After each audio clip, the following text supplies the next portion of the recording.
IVM।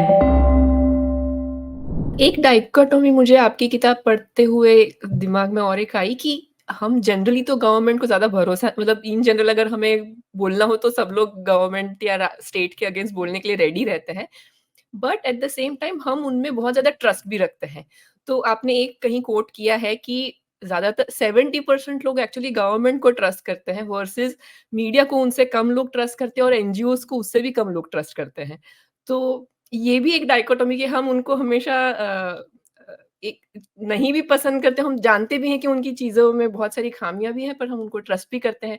तो जैसे कि जब बात आती है, आपने एक एग्ज़ाम्पल पूरा चैप्टर लिखा हुआ है इस पे कि सर्वेलेंस के मुद्दे पे, जिसमें हमेशा नेशनल सिक्योरिटी का एक रीज़न दे के गवर्नमेंट्स काफ़ी ज़्यादा पावर अपने लिए ले लेती है और हम उनको उस मुद्दे पे जाने देते हैं। हमें लगता है कि हाँ, भई सेकंड सिक्योरिटी के लिए तो अच्छा ही है वगैरह करके। तो हमारे यहाँ पे उसकी वजह से काफ़ी सेफगार्ड्स की भी कमी है। तो थोड़ा-सा इसके बारे में बताइए कि किस प्रकार के सेफगार्ड्स होने चाहिए? जैसे कि दूसरे देशों में किस प्रकार की सिस्टम्स होती है? हमारे यहाँ पे नहीं है तो उसके क्या परिणाम हैं हमारे यहाँ पे? तो आई थिंक ये जो सर्वेलेंस का इशू है, ये बड़ा ही कॉम्प्लेक्स इशू है, बड़ा ही पेचीदा इशू है क्योंकि हम सब जानते हैं, हम जैसे नेबरहुड में रहते हैं इंडिया के, कई सारे दुश्मन नेबरहुड में है, टेररिज्म भी होता है, इंटरनल प्रॉब्लम्स इतने सारे हैं। तो उस वजह से ये सर्वेलेंस एंड नेशनल सिक्योरिटी बहुत ही महत्वपूर्ण चीज बन जाती है लोगों के लिए, और मैं इसको समझता हूँ क्योंकि मेरे पिताजी तो थे, मिलिट्री में थे। और जब भी ये नेशनल सिक्योरिटी का झंडा कोई उठाता है, तब काफी लोग चुप हो जाते हैं, साइलेंसेस देम, बिकॉज उनको लगता है कि वो हुँ, कुछ भी कहेंगे तो it will be construed as something कि मतलब कुछ देश के खिलाफ बोल रहे हैं। लेकिन आई थिंक ऐसी चीजों में, ऐसी पेचीदा मुश्किल कॉन्वर्सेशंस के लिए ही अच्छे इंस्टीट्यूशन जरूरी होते हैं, क्योंकि अच्छे इंस्टीट्यूशंस दो कंपीटिंग इंटरेस्ट लेते हैं। यहाँ पर सर्वेलेंस का एक इंटरेस्ट और एक फंडामेंटल राइट टू प्राइवेसी है।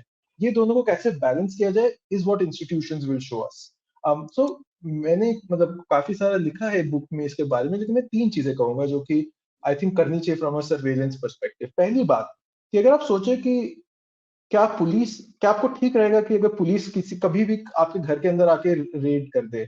नहीं, क्योंकि no civilised society tolerates that, including India. You need a warrant before you can enter um, my home. तो उसी तरीके से अगर आप मेरी फिजिकल प्राइवेसी के लिए आपको वारंट चाहिए होता है, तो मेरी डिजिटल प्राइवेसी के लिए भी आपको वारंट चाहिए होना चाहिए। हुँ, जिसकी वजह से मैं कह रहा हूँ कि before any surveillance request is approved और इम्प्लीमेंटेड, एक कोर्ट से वारंट आना चाहिए कि जहां पर पुलिस जाके एक्सप्लेन करेगी कि ये रीजन है कि हमें इस इंसान पे सर्वेलेंस लगाना, इनके फोन टैप्स करने, एक्सेट्रा। सेकेंड, काफी बार लोग कहते हैं नहीं, but that is not practical, India में इतने हादसे होते हैं, कभी कभी इमरजेंसी में रिस्पॉन्ड करना है, तो उस केस में हम कैसे करेंगे?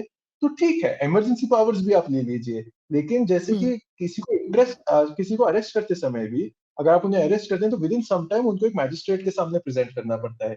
वैसे ही आप किसी पे सर्वेलेंस कर लीजिए, लेकिन विद इन 24 to 36 आवर्स कहिए कि आपको फिर कोर्ट पे जाके एक वारंट लाना होगा। अगर कोर्ट ने मना कर दिया तो आपको सारी रिकॉर्डिंग्स डिलीट करनी होगी। तो post hmm, surveillance approval becomes the second thing. Third and most importantly, जो हम नेशनल सिक्योरिटी के नाम पे हर चीज को अप्रूव कर देते हैं, उसको थोड़ा क्वेश्चन करते हैं कि अगर मान लीजिए साल में 100 सर्वेलेंस रिक्वेस्ट अप्रूव किए गए हैं, उन 100 सर्वेलेंस रिक्वेस्ट में से कितने एक कोर्ट में जाके एविडेंस बने हैं? वो परसेंटेज क्या हुँ, है? अगर हम कहेंगे वो परसेंटेज 80% है, आई एम श्योर कि सारे भारतीय कहेंगे हाँ ठीक है, अगर 80% of them are being used in courts, then it is okay, then my um, surveillance system is working fine. लेकिन अगर सिर्फ 5% या 2% यूज किए जाते हैं, तो फिर भारतीयों को ये हक होना चाहिए ये जानने का और पूछने का कि फिर बाकी जो 98 99 है उनका क्या हो रहा है। So I think these hmm, three things, which is pre-surveillance warrants, emergency situation में पोस्ट सर्वेलेंस अप्रूवल, एंड ये समरी स्टैटिस्टिक्स जो है, ये देशवासियों के सामने प्रेजेंट होनी चाहिए, जिससे कि हम will be able to find a better balance between surveillance and privacy. ठीक बात और है। उस हुँ, डेटा का क्या होता है उस केस के बियॉन्ड? मतलब केस आया चला गया, पर एक बार आपने सर्विलेंस से डेटा कलेक्ट कर लिया, अब ये तो कोई नहीं कहता कि उसको मिटाना जरूरी है या उसको कैसे रखना है।